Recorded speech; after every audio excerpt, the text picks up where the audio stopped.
Iveco Bus est numéro 1 français, numéro 2 européen pour les autobus, les autocars et les minibus.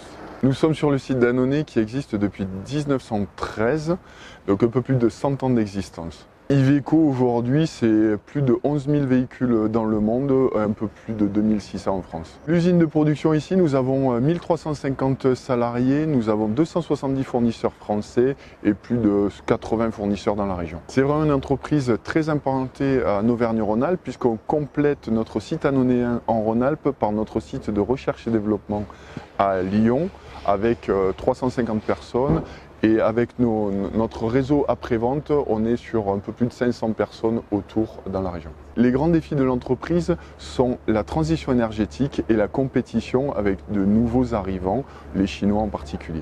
Nous devons créer de nouvelles réponses aux demandes de transition énergétique via le gaz, le biogaz, l'hybride, les véhicules hybrides, diminuer la part de diesel en allant vers les véhicules électriques et demain l'hydrogène. Aujourd'hui, on est en plein boom sur le gaz et le biogaz.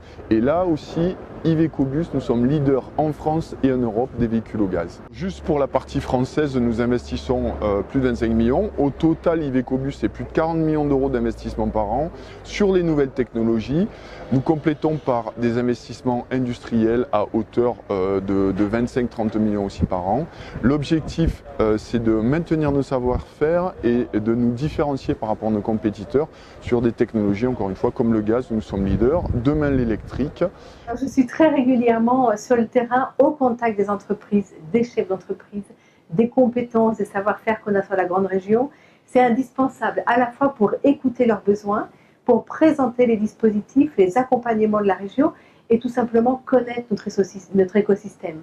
On doit être des élus de proximité à l'écoute des besoins des acteurs économiques de notre territoire.